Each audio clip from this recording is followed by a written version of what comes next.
So welcome to another episode of Voices in Health and Wellness. This is the show where we explore the business, operational and leadership side of healthcare with practitioners who are building successful clinics and redefining modern care. Today's guest is Dr. Danielle Lewis, founder of Harmony Integrative Healthcare in Phoenix, Arizona. Danielle is a naturopathic doctor with more than a decade of clinical experience specializing in women's health, including hormones, thyroid conditions and fertility. She operates across multiple states, has successfully implemented a membership-based model, and brings a unique perspective on the challenges of healthcare professionals face when balancing clinical excellence with business growth. So Danielle, welcome to the show. Thank you so much for joining us today. Thank you so much for having me. So maybe we could start at the beginning, if we will, rewind to the beginning of your career, and maybe just talk about your journey and what drew you into naturopathic medicine in the first place. Yeah, absolutely. I always describe my mother as being the number one naturopath. And so I was exposed to this type of medicine without knowing that it was an official degree early on in life. And so me and my sisters all had various, childhood things that we dealt with. But my mom was very adamant, I would say, about finding more holistic ways of treating us. So I'll use myself as an example. I had eczema, really bad eczema, the type that when the seasons would change, my skin would crack and bleed. And instead of her just putting me on several rounds of steroids, she did her research and ended up putting me on a nutritional plan that was seasonal. So she worked with my digestion, which we are, now being a naturopath, I'm fully aware of the implications of, how diet plays into the inflammatory process associated with eczema and any form of dermatitis, really. And so I grew up with that way of thinking about medicine. And so I knew I wanted to be a doctor, but my way of practicing, or what I knew as medicine, was different than kind of the conventional model we see here in the US. And I found a person who was a naturopathic doctor, had never heard of it before, and started to explore that, and was really drawn to the fact that it's the combination of both conventional medicine with holistic characteristics to it, with the herbal piece, the oriental medicine piece, Ayurvedic medicine, all of those types of things, lifestyle medicine, which is how I was raised. I've been getting acupuncture since I was 10 years old. Homeopathy saved my mom's life. So that's what really drew me to becoming a naturopathic doctor. Fantastic. So tell us about where you're at today in 2026. What have you created? What's your practice look like at the moment? So I'm actually 10 years in practice this year, which it's been a part of my milestone celebrations with my social media, because I think it is something to definitely celebrate, especially with being like a small practice. So 10 years in, after I went to naturopathic medical school, I did 2 years of residency intentionally in a successful business, because I wanted to see what it looked like to run a successful business, because I know it's not easy.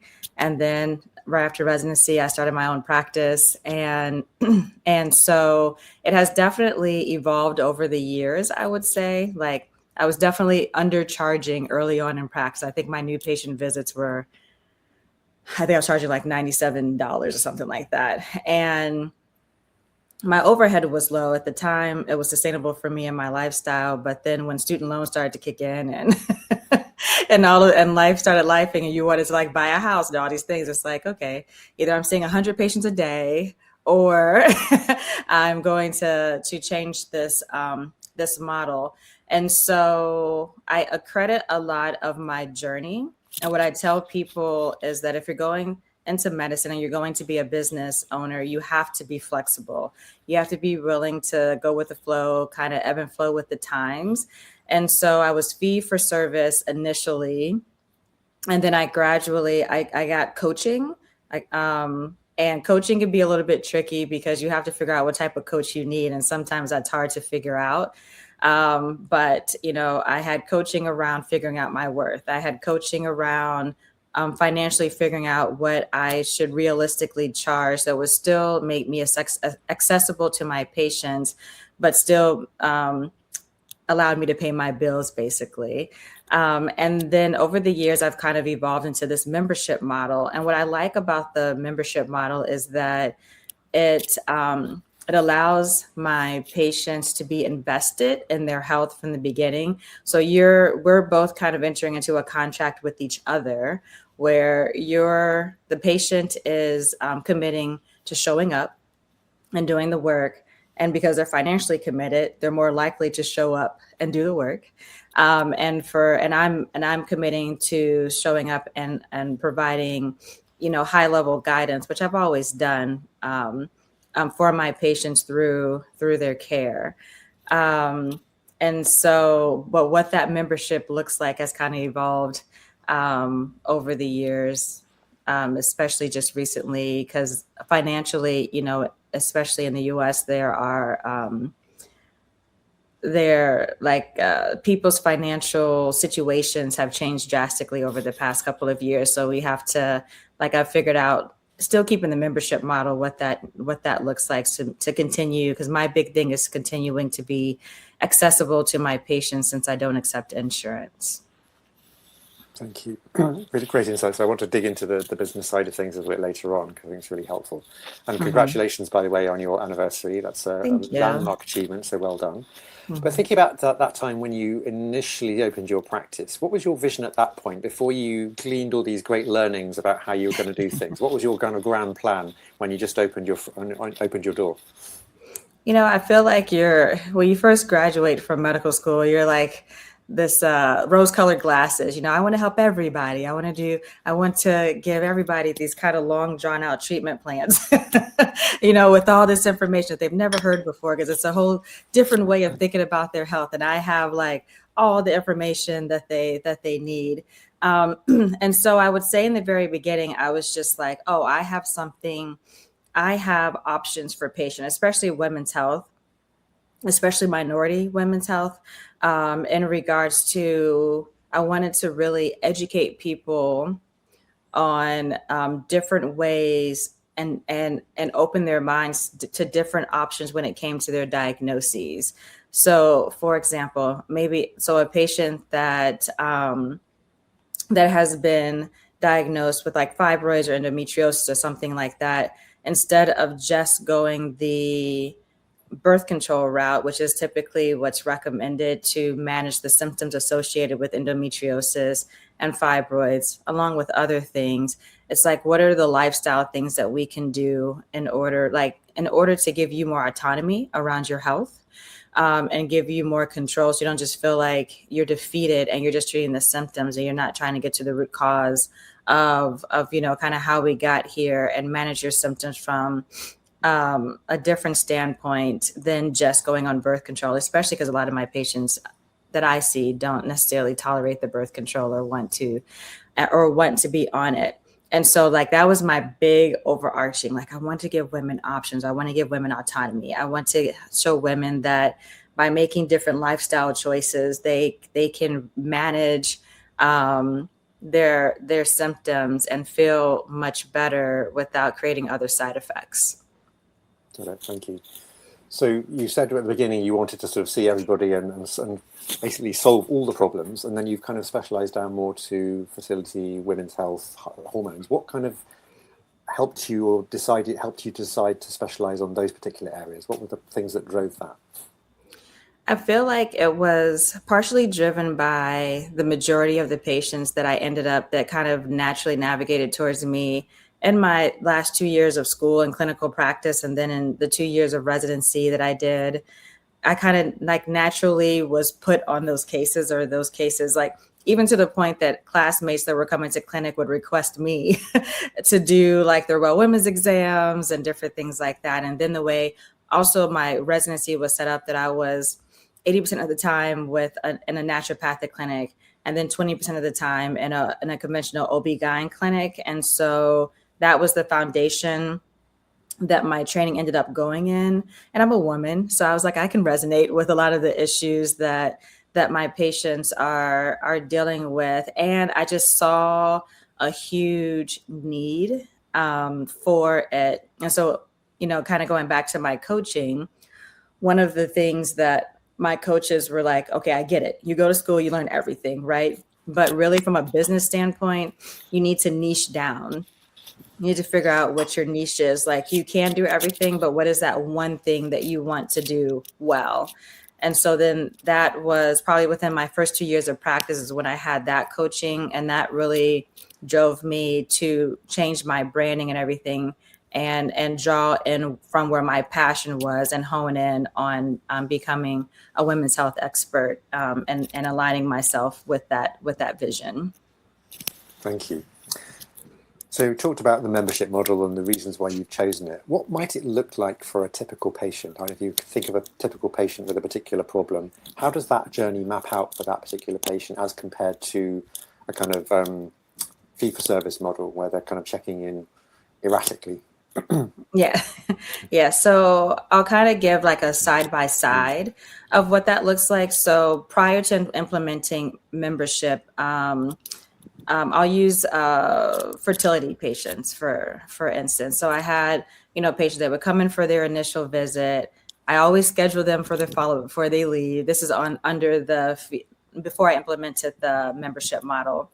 I would sign them up. They would usually come in at least because at their second visit, they're usually doing a lab review.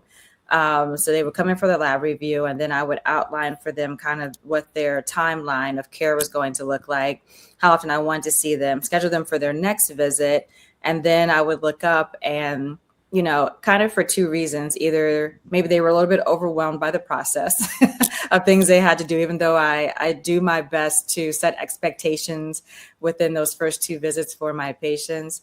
They're like, oh, well, I haven't done this part of my treatment plan. I haven't done that. So they start moving their appointments out. Start moving them out, start moving them.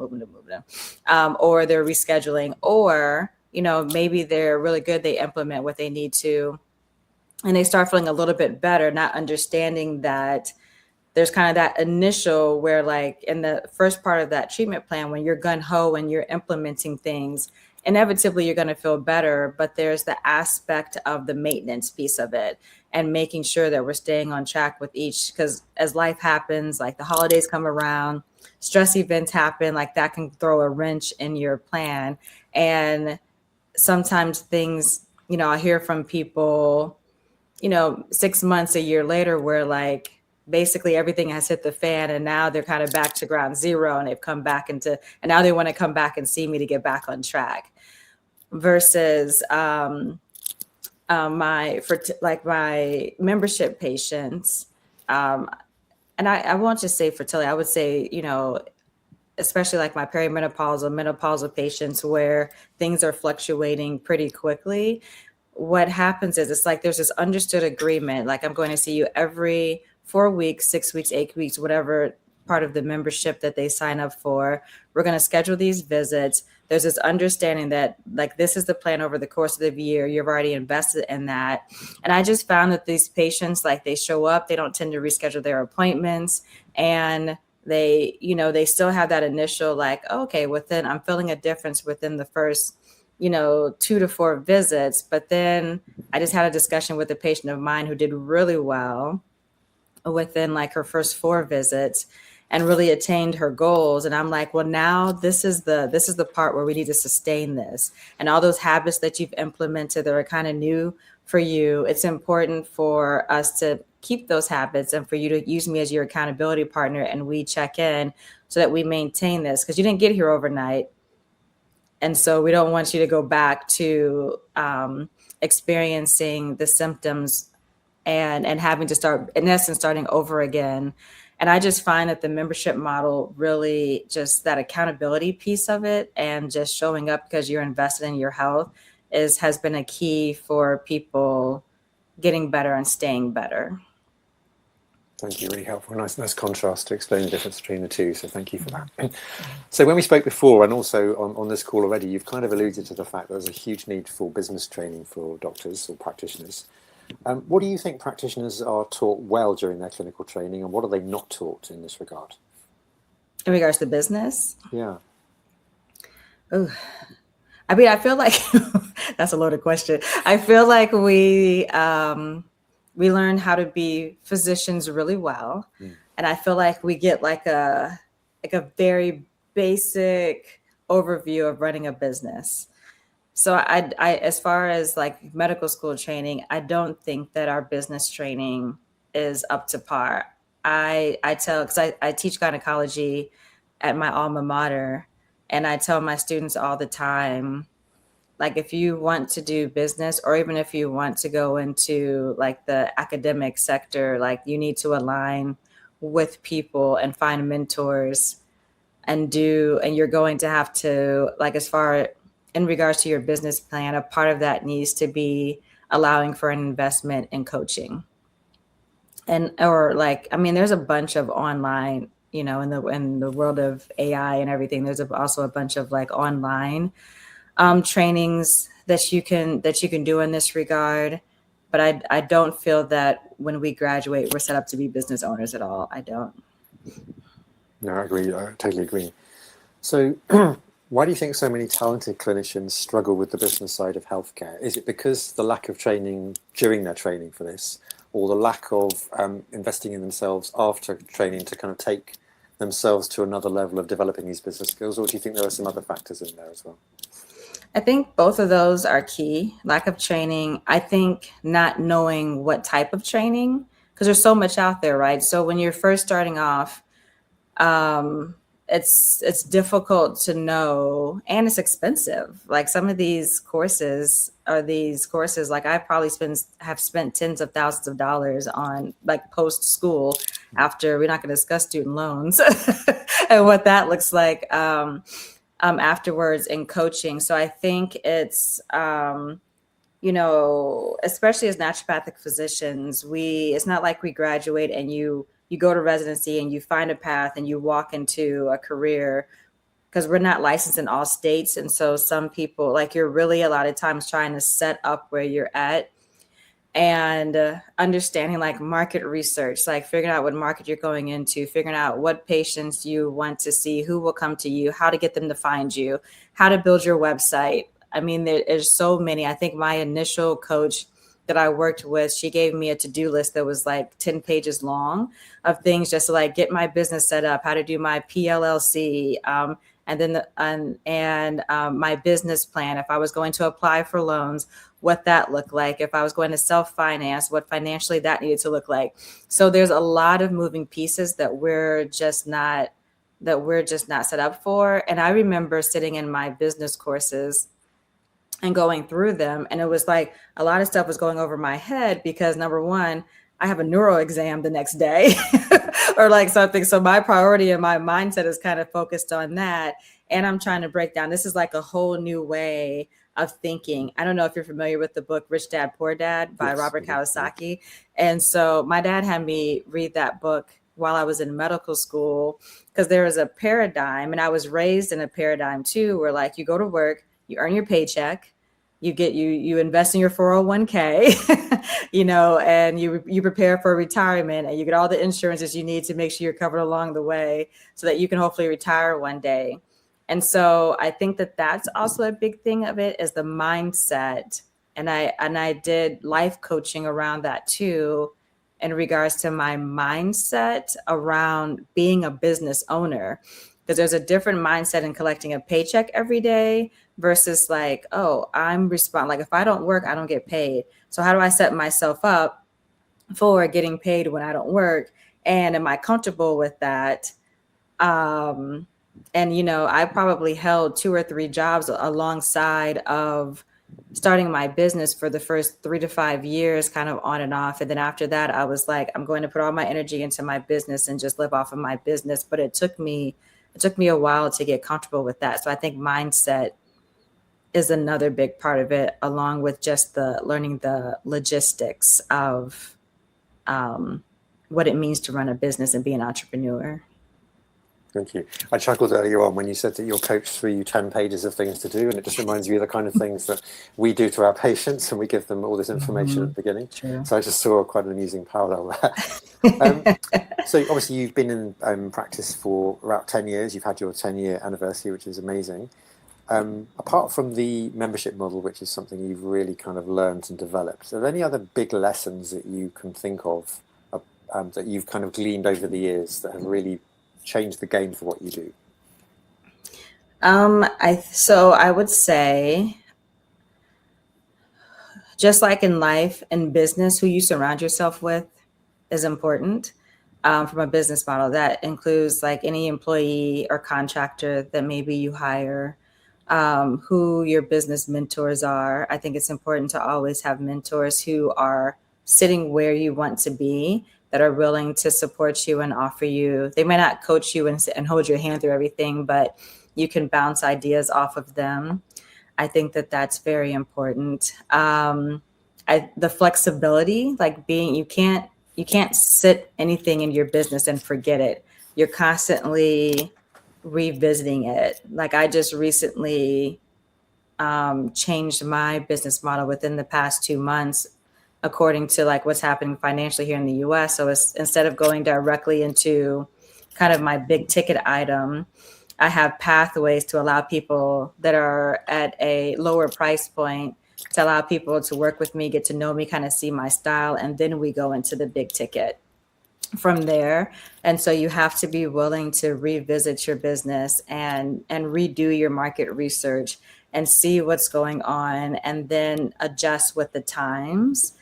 And I will say, like, I have an amazing business manager who, allows me to kind of take a partial part of my business hat off, because she's kind of that person who's always, doing market research, telling me where it's like she's patient facing. And so she's listening to the patients and bringing that back to me. And then we make those adjustments so I can focus more on patient care.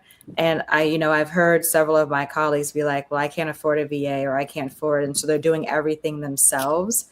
And I would say that's probably the third takeaway is, once you get to that level, there's only so much that you can grow with doing everything yourselves. You're going to have to start hiring people around you to do what they went to school for, or what they're trained to do, so that you can focus on, being a doctor, and a business owner, but have that support. So I would say those are probably my biggest lessons over the years. Lovely, really good gems. I like that. Thank you very much. So you've mentioned team members just now. So what does your team structure look like today? So I'm now like 80% virtual, 10% in person. I am licensed in Arizona, Maryland, and DC. And so I see patients in all of those states virtually. And then I go back and forth to Phoenix about once every 8 weeks to see patients in person. I do have like one practitioner who is there to do in-person stuff when I'm not there, like acupuncture and stuff like that, that I can't do virtually. And then I have a virtual assistant, and her primary job is making sure my phones get answered, kind of doing the day-to-day monotonous stuff, like making sure labs are in chart notes, things get faxed, kind of like those daily tasks. And then she also helps with my marketing piece, my social media. I would say more so than marketing is what she does. And then I have a office manager who is like, she basically is the liaison between new patients, especially, and help educating patients about my paradigm and getting them on the schedule. And then my branding, she manages she manages me too, and my and my virtual assistant, and is like my background person. So she runs like my day-to-day operations, my financials, my billing, all of those types of things. Very impressive. And with that, how has your kind of leadership style changed over the years as you've developed and grown your team? I had to learn, like I've definitely have gone through a couple of medical assistants and virtual assistants. This is my first time having an office manager too. And so because I'm a very laid back, easygoing person. And I think like, I don't feel like I become a new person when it comes to business leadership or anything like that. But I had to get clear on what my vision was, and what type of environment I wanted to offer to people. Because if I'm not clear on that, then how do I train the people who work for me or around me what that looks like, and the type of environment that I want my patients to come into. And so I would say that I'm very direct. However, I like to meet my employees where they're at, but I've also had to learn to when something's not working, to let it go, so like whether that's like the person who maybe is working for me, like if we're just not seeing eye to eye, or this just isn't working, or like you're just not subscribing to the vision of my practice, like it's okay. um like we're just not a good fit and it's time for us to part ways. Part of my coaching was to, if somebody who's working for me is maybe not showing up in the way that I want, then I need to reassess my leadership style too, or my management style. And so, that goes back to like definitely having more touch points, like, getting together, having meetings, even if it's like a 5-minute meeting to make sure everybody is clear, everybody feels supported, all those things. And then we move through our week, making sure I have clear, there's a lot of spreadsheets and Google Docs going through my practice with check-in points, things that they need from me to make sure I'm getting them what they need to support them on their job. And then making sure that my expectations, those KPIs are aligned and we're all on the same page, versus kind of being like, this person's over here, this person's over here, which I would say over the years was kind of the case. It was like I was here and this person was here. And then it took me a while to realize it because we weren't really communicating it well, versus now I'm big on communication, regular meetings. We have these docs that we all check into, and then making sure that we're all kind of assessing each other, and including them assessing me and what they need from me, to make sure that at the end of the day, my number one priority is the patient experience. Whatever we have to do in the background to make sure that patient experience is equivalent to the value that they're perceiving, that they want to receive, then that's what's matters. So I would break it down to definitely communication, regular meetings, and being and organizing, but still within that, being flexible in regards to, this isn't working, let's change this. But tapping into that and making sure we're addressing that on a regular basis. Thank you. I think you may have already answered this, but I'll ask it anyway, because there may be some other things that are played. So what systems have had the biggest impact on reducing, your personal stress and improving efficiency in the practice and the way you run things? I guess a lot of what you were just saying around staffing and the interactions and the touch points may be one aspect, but is there anything else that you've kind of discovered on your travels? Goodness gracious. Therapy? Just kidding. I'm not kidding. I think you have to learn yourself, I think that it's important for you to really dive deep into the values that you've set up for your practice, and be clear on the type of practice that you're running. Like I had to tell myself that I'm not emergency medicine. Like that's kind of an ongoing thing. And so being clear. So like my patients, if they send a message, it's clear that I will get back to you within so many days. And I, you're not going to get an answer right away, but it's like setting up expectations for things. Me personally, setting boundaries too within that, and having this, I would say the specific kind of online systems is like within my EMR, there are tasks, like I can create tasks. So if I'm shutting down at the end of the day and I have to tell myself, nothing's going to get done after this certain time of the evening, right? So let me send these tasks and they'll be seen in the morning. I can set levels for how critical or not critical those tasks are. And that's tomorrow's problems, right? That's tomorrow's issue that we can, because I'm not emergency medicine. From a health standpoint, I would say having a morning routine is very, very important. Like pouring into my cup first before I start into the day with my business and my practice is really important. So I have a dog, so I get up, I feed her, I walk her. Taking care of her makes me happy. Those types of things. I have my tea that gives me energy because I don't tolerate coffee, but I have like my teas that I have.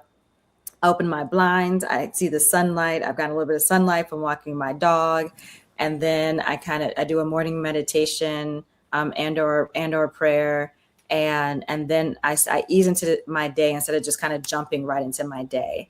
And I feel like that really helps to set the tone for how I interact with my patients and my employees, and allows me to be able to be present and have the energy, the mental and physical energy to get through, some busy days without feeling burnt out at night. Not that it doesn't happen, because Mercury always goes into retrograde, I feel like, and and life happens. I feel like last week was one of those weeks where like everything was happening, but my goal is always to start my day off in a way that sets me and my team up for success.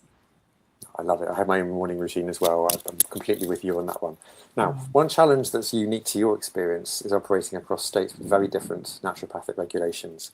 So can you explain to us how Arizona differs from some of the East Coast states, and how do those differences affect patient care and your kind of business operations? So Arizona has, when we talk about scope of practice, that means like what I can do legally under my license in that state. And so Arizona has one of the best scope of practices, and that's where I was trained, and that's where I worked for solely for about 13, 14 years. And so in Arizona, I can basically be considered a primary care physician. I can prescribe with very little limitations, and the stuff that I can't prescribe, I wouldn't want to prescribe anyway, like opiates and stuff like that. And I can do acupuncture in that state. I can run labs, and those can be billed through insurance. Insurance won't cover my services, but if somebody has something called like a health savings account, then they can use that to pay for my services and for their supplements. And if they have a copay on their lab, stuff like that. In Maryland and DC, the scope of practice isn't as broad. So for example, I cannot do acupuncture in Maryland or DC. I can only do that in Arizona, because I did not actually get a separate degree as an acupuncturist. My degree fell under my naturopathic doctor license that I received from Sonoran University in Arizona. And so I cannot do those in DC or Maryland. I can run labs in DC or Maryland, and insurance can be billed for those labs. You can still use your HSA to pay for services and co-pays and supplements in DC and Maryland. However, in Maryland, unlike DC and Arizona, I cannot prescribe medications. I can't modify medications, any of those things. So if somebody comes to me and I feel like, according to their labs, they need to be put on thyroid medication, I have to refer them to an endocrinologist or a primary care that prescribes those and manages those for them. And I become more of like a advocate or a liaison person for them. In DC, I can prescribe, but we have a very limited formulary that hasn't been updated in several years. But I can do, because I do prescribe hormones, and I can prescribe those at least in DC. And so the challenge has been kind of like, I have to know where my patients are, because it's where they sit, not where I sit, as far as what I can and cannot do for them. And it's like, it's turning on those different parts of my brain. So like the first year, it kind of drove me crazy a little bit, because I'd have to be like, where are you from? Oh, I can't. And then it's like, I'm so used to being able to manage medications myself in Arizona that it was a little bit frustrating. But I'm starting to settle into it. I'm figuring it out. I'm learning how to educate my patients around it. They're frustrated by it too, but they understand. And I'm also a big advocate. Like I've testified before, the Senate and House of Delegates and everything in Maryland to try to expand our scope of practice to include licensure in the state of Maryland. So I'm also going to advocate for what I want to. So that's a work in progress, but it just takes, once again, being organized and teaching my staff too. When somebody calls, I need to know what state they're calling from, so I know what I can and cannot do for them under my license in that state. That's really helpful clarification. Thank you. So as a business owner, you wear all the hats, or you probably managed to do a bit more delegation now. You've got a very good team behind you. But what are the biggest time drains for you, even now in 2026, that take you away from the things that you like in terms of running the business? Chart notes. The inevitable chart notes. I'm sure you understand that. I feel like that when I go online and my doctor groups, it's like, how can we be more efficient with chart notes? So, we have EMR and stuff like that was supposed to make us more efficient, but I don't know. There was a research article that came out that I totally agree with. After EMR our electronic medical records had been around for like 4 or 5 years, and it was like, it's not helping us to be more to be more efficient, more legible, but not necessarily more efficient. And then my office manager gets on me all the time about this, because she's like, I like to talk, I like to educate, I like to do all those things, and I'm learning that it can be overwhelming for my patients. And it's a lot of energy from me too. So over the years, I've had to learn how to still be personable, but efficiently guide the conversation, the direction to get the information that I need in order to better serve that patient. And then just like the behind the scenes business management, the operations. Even though my office manager does some of it, there's a lot of it still lies on me. The financial piece of it, managing that, making sure that I'm staying organized with that, so that I can pay my taxes and and pay my bills, and put money aside to grow the practice, and then forming, especially being on the East Coast. I'm new out here, right? So it's like networking and meeting people. Like I had an event this past weekend that was lovely, but it was a lot of work to like get it set up and get people to come out and do the marketing. And for me, like my part I play in the marketing now is I have to get my social media person videos. I got to do videos, and I don't necessarily like doing videos and everything, and taking the time to do that. Even meeting up with you, it was like, I have to kind of do the 1, 2, 3 tactic of like, okay, Dr. Greenland hit me up about this podcast. I should do it. Should I not do it? Like, not to overthink stuff, and just being like, 1, 2, 3, let's talk. You and I had our discussion. It was lovely. And then you invited me on. But even stuff like that, because I've definitely done podcasts in the past that took up a lot of my time, which you did not. I appreciate you. But and they never got played because something happened with the sound, or something happened with, they just did not decide to air it because their business went a different direction from what we talked about in the podcast. And so I would say that the management piece of like the networking and growth and being the voice of your brand and everything can be very time consuming. For sure. I completely resonate with that. So at this stage, obviously you've got a very well developed business, but is there anything that still keeps you up at night? And is there anything that you wish you could have a magic wand to solve by tomorrow morning? If I could, oh gosh, that's a loaded question. That's a good question. Let's start with keeping me up at night. I care so deeply for my patients. Sometimes like I get some pretty complicated cases where like I give the treatment plan and I worry about them until they come back and tell me if they're doing better or not. And I worry that I'm going to wake up to a message saying that I gave them the dumbest treatment plan ever or something like that. I don't know. It's just like the pressure I put on myself with my patients. I worry that my messaging to like, especially as I grow my social media, that how well received my messaging, and like people going to understand how passionate and how much I want to help. Is that coming through in my messaging? I would say those are like my big things, which has held me back from doing a lot of marketing in the past, but I've really pushed through that this year, I would say, this past year. And then my magic wand,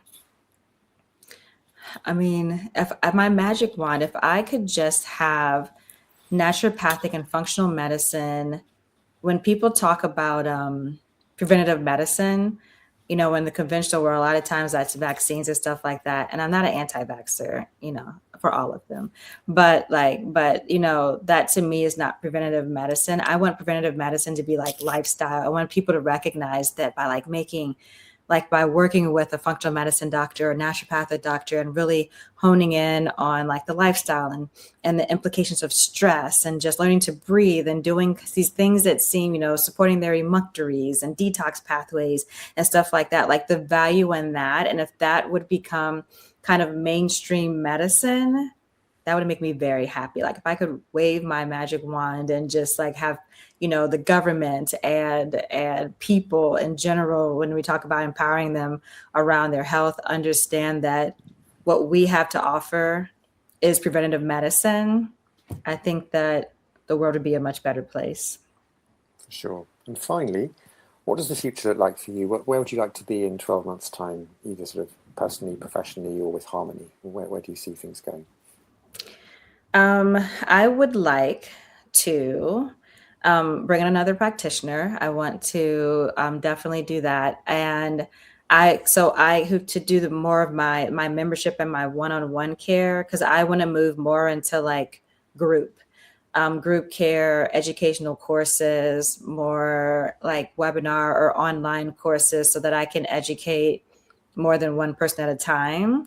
I feel like it's time to kind of move to like that broader scale of, speaking engagements, maybe even corporate engagements where I can be in front of a room of people, whether in person or online, to have a larger impact, and really serve that educational piece that has been a passion of mine since the beginning.